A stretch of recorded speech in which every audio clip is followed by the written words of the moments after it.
जय शिवराय शेतकरी मित्रांनो बरेच आपले पशुपालक बांधव आहेत जे दूध व्यवसाय सोडून आता शेळी पालनाकडे वळताना दिसत आहेत। याचं प्रमुख कारण म्हणजे पहिला मेन पॉईंट असा आहे, शेतकऱ्याचा एक पॉईंट असा आहे, दुधाला भाव नाही, चाऱ्याचा तुटवडा झालेला आहे, सुगरच पेंडीचे भाव वाढलेले आहे। दुसरी गोष्ट हे म्हणजे आज तुम्हाला कॅश पेमेंट म्हणून वर्षभर सांभाळायचे, तुम्ही हा विचार करा। जसं तुम्ही दूध व्यवसाय करत असाल त्या दूध व्यवसायात खाद्यावर झालेला जास्त खर्च, लेबरची जास्त महाग कॉस्टिंग, दुधाचे अचानक झालेले दर कमी आणि जास्त चारा नियोजन म्हणजे चारा नियोजनासाठी जास्त जागा असणे। या उलट जे शेळी पालनात असतं गाई म्हशींच्या तुलनेत चारा कमी लागत असतो, मनुष्यबळ कमी लागतं, त्यात कष्ट कमी होत असतात आणि खाद्यावर जो खर्च असतो तो थोडा कमी असतो गाई म्हशींच्या तुलनेमध्ये। त्याच्यात अपघाती नुकसानाचा जो खर्च असतो तो कमी असतो। जसं की सपोज आपली गाय असेल किंवा म्हैस असेल ती जर दगावली, यदा कदाचित जर दगावली तर त्याच्याकडनं जे होणारं नुकसान असतं ते एक मोठं असतं। त्या अनुषंगाने जर शेळी घेतली, तिची शेळी जर भविष्यात दगावली तर तिचं जे होणारं नुकसान असतं ते कमी असतं गाई म्हशींच्या तुलनेमध्ये। आणि मुख्यतः म्हणजे या गाई म्हशींना जी पाळायला जागा लागते ती जरा जास्त लागते आणि शेळींना जी पाळायला जागा लागते ती जरा कमी लागते। शेळी पालन करायचं तर आहे, पण प्रामुख्याने जात कोणती निवडावी हा एक प्रश्न मनामध्ये निर्माण होत असतो। तर आपण एक सिरीज चालू केलेली आहे। या सिरीजमध्ये कंटिन्युअसली आपण सगळ्या शेळींच्या जाती आपण कव्हर करणार आहेत। त्यात आपल्या महाराष्ट्रीयन शेळ्या येतील, नंतर आपल्या भारतीय शेळ्या येतील आणि सोबतच विदेशी शेळ्या, सगळ्या जाती आपण वन बाय वन आपल्या चॅनलवर आणायचा प्रयत्न करणार आहोत। तर चला मित्रांनो, आपण आजची जी प्रमुख जात आहे ती म्हणजे सोजेत या जातीविषयी जाणून घेणार आहोत मित्रांनो। तर सोजेत या जातीची ओळख कशी करायची, तर सगळ्यात अगोदर कलर म्हणजे हा तिचा व्हाईट असतो, स्पॉटेड असतो आणि गुजरी मिक्स यामध्ये पण असते उपलब्ध। तर ह्या सोजेतची जी स्किन असते म्हणजे जी कातडी असते ती ब्लॅक असते। जी ब्लॅक मध्ये जी कातडी असते ती ओरिजिनल सोजेत मानली जाते आणि जी पिंक स्किन असते म्हणजे जी पिंक कातडी जी असते ना तर ती पतिरा क्रॉस म्हणून ओळखली जाते। त्या पिंक जी म्हणजे गुलाबी जी सोजेत असते तर ती म्हणजे पतिरा बोकडाकडनं क्रॉस झालेली शेळी असते। तिचे सिंगही मार्बल असतात, तिची खुरही मार्बल असते।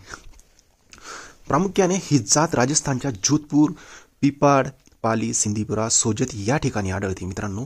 सोजत या ठिकाणी तिचं प्रमुख स्थान असल्या कारणाने तिला नावच सोजत दिलं गेलेलं आहे।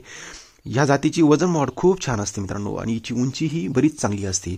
जसं की शेळी म्हणाल तुम्ही नॉर्मली ती 35 इंच ते 40 इंच पर्यंत जाण्याची क्षमता ठेवत असते आणि जो बोकड असतो मित्रांनो तो 36 इंच ते 45 इंच जाण्याची क्षमता ठेवत असतो मित्रांनो। दिसायला अतिशय सुंदर आणि एकदम आकर्षित जात असते मित्रांनो। ईद म्हणजे जी ईद असते, बकरा ईद असते, त्यात तिची सगळ्यात जास्त डिमांड असते मित्रांनो। याचं रिझन असतं की आकर्षक आणि सुंदरतेला इतकी जबरदस्त असते ही जात, त्यामुळे तिचं डिमांड खूप छान आहे ईद मार्केटसाठी। जर फिमेलचा जर विचार केला आपण, तिची दूध द्यायची जी क्षमता असते 1 ते 1.5 लिटरपर्यंत ती दूध देऊ शकते मित्रांनो आणि 14 महिन्यात ती 2 पिल्ले देते आणि ती पिल्ले देण्याची क्षमता अशी असते मित्रांनो, ती 60% सिंगल पिल्ले देऊ शकते, नंतर 40% ही डबल पिल्ले देते आणि 3 पिल्ले खूप कमी देते मित्रांनो। म्हणजे एखाद खूप कमी केसेस असतात त्यात ती 3 पिल्ले देते मित्रांनो। बोकड पालनासाठी सगळ्यात उत्तम पर्याय मानला जातो मित्रांनो सोजत, कारण एका वर्षात ते जनरली 70 ते 75 किलोपर्यंत जातात मित्रांनो आणि जास्तीत जास्त 150 किलोपर्यंत सुद्धा जाऊ शकतात। हे कसं अवलंबून आहे मित्रांनो की आपल्या खाद्य नियोजनावर अवलंबून असतं मित्रांनो। ओके, जर तुमचं खाद्य नियोजन व्यवस्थित असेल तर तुमचा जो बोकड असेल ना तो म्हणजे बराच जाऊ शकतो। आता याच्यात आपण एज वाईज मेल फिमेलचं वजन बघू मित्रांनो। जसं 3 महिन्याचं जर बोकुड असेल म्हणजे मेल असेल तो 20 ते 22 किलोचा नॉर्मली असू शकतो आणि जी फिमेल असते ती 18 ते 20 किलोची असू शकते। जर 1 वर्षाचा आपण विचार केला तर जो बोकड असेल तो 70-75 किलोपर्यंत जाऊ शकतो आणि जी फिमेल असते ती 40-45 किलोपर्यंत 1 वर्षाची जाऊ शकते मित्रांनो। या ज्या शेळ्या आहेत सोजत शेळ्या, ह्या सध्या ब्रीडिंग सेटअपसाठी मोठ्या प्रमाणात पाळल्या जातात, आपल्या महाराष्ट्रामध्येच असेल किंवा राजस्थानमध्ये असेल कुठल्याही क्षेत्रामध्ये। आणि ही जात इतकी काटक आहे मित्रांनो, कुठल्याही वातावरणात आरामशीर सेट होत असते मित्रांनो आणि याची किंमत आपल्या शेळींच्या तुलनेत जरा जास्त असते। खरेदी करताना आपण काय काय काळजी घ्यावी ह्याही गोष्टी अवलंबून असतात आणि खरेदी करताना आपण खूप सावधानी घेणे गरजेचं असतं मित्रांनो, कारण याचं रिझन असतं की फसवणूक होण्याचे चान्सेस जास्त असतात। जसं की क्रॉसब्रीड आपल्याला सोजेच्या नावाखाली भेटत असते, म्हणजे क्रॉसब्रीड असं की एक कट्टू माल असतो, कट्टू माल आपल्याला सोजेच्या नावाखाली दिला गेलेला असतो, तर आपण त्या कट्टू मालापासून जरा वाचून राहायचं, कारण आपण जर सोजेच्या हिशोबाने जर कट्टू माल घेत असू ना तर आपल्याला त्याच्याकडनं जो होणारा मोबदला आहे तो कदाचित भेटणार नाही। वंशावळ चांगली बघायची, चांगल्या वंशावळीची संपूर्ण गुणधर्म बघायचे. ज्यावेळेस आपण खरेदी करतो त्यावेळेस उंची, वजन, कलर, स्किन, बोन साईज, गलापट्टी, चमक, बॉडी स्ट्रक्चर या सगळ्या गोष्टी बघणं खूप गरजेचं आहे मित्रांनो.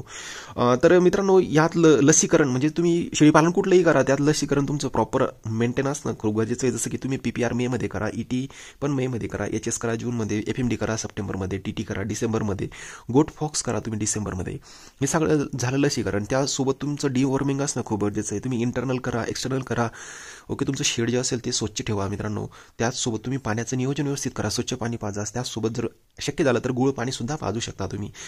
ह्यानंतर विषय येतो मित्रांनो चारा नियोजन. तुम्ही विशेष चाऱ्याची तशी गरज नसते या सोजेत शेळीला.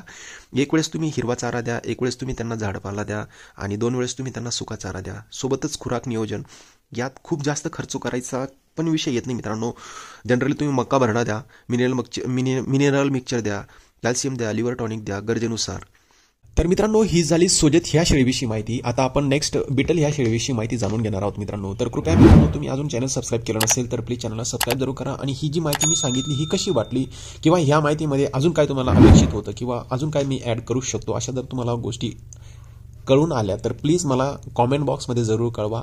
आणि व्हिडिओ जर आवडला असेल ना तर लाईक जरूर करा मित्रांनो. कारण अशीच एक सिरीज आहे मित्रांनो, मी बऱ्याच अशा शेळ्यांच्या जाती तुमच्यासमोर मांडायचा प्रयत्न करणार आहे मित्रांनो. तर तुमच्या सपोर्टची खूप गरज आहे.